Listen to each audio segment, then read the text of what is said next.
Hello guys, for today's video guys, mag-almusan tayong kamuti plus mainit na kape.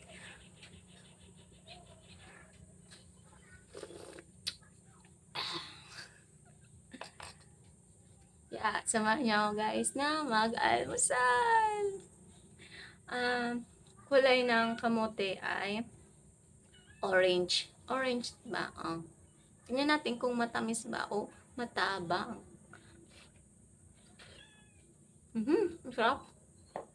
Ang init pa guys, umusok pa. Bagong ano ko lang to, bagong saing.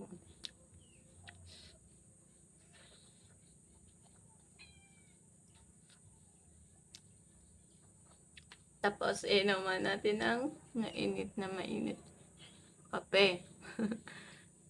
Wala na mainit na mentang ulo.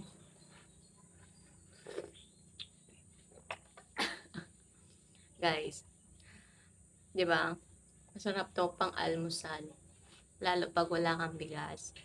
Ito yung kamote ang pang sustain para maalis yung gutom mo. Dati naranasan din to nung mga bata pa kami. Hanggang ngayon. Pero,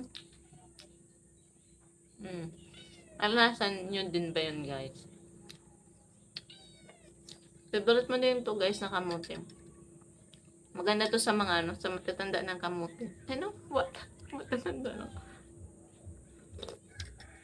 Maganda tong kamote sa mga matatanda na. Kasi syempre, high blood, bawal yung mga sugar. So, mas maganda tong sa kanila, good for health.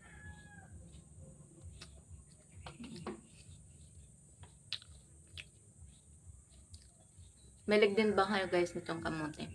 Lalo sa probinsya nung guys. Mga taga-probinsya, hello po sa inyo.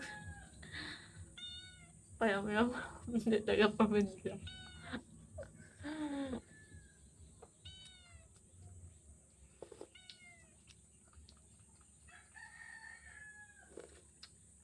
Sarap guys, grabe. Nagpapabis na ako guys ng sobra.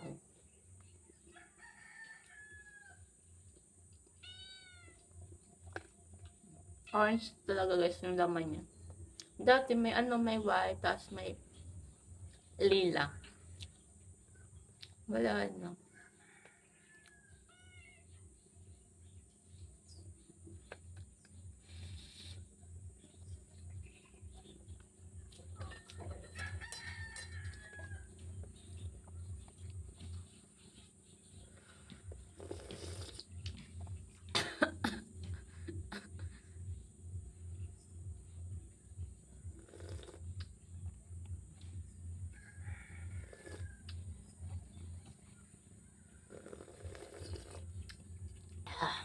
Magiging guys.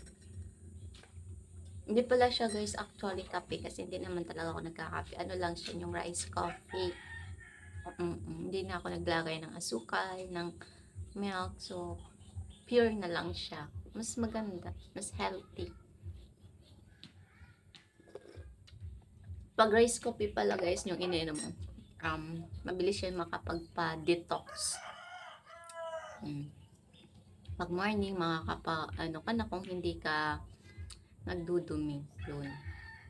So, try mo yung rice coffee. Pwede mo siya ipagkiling, ganun.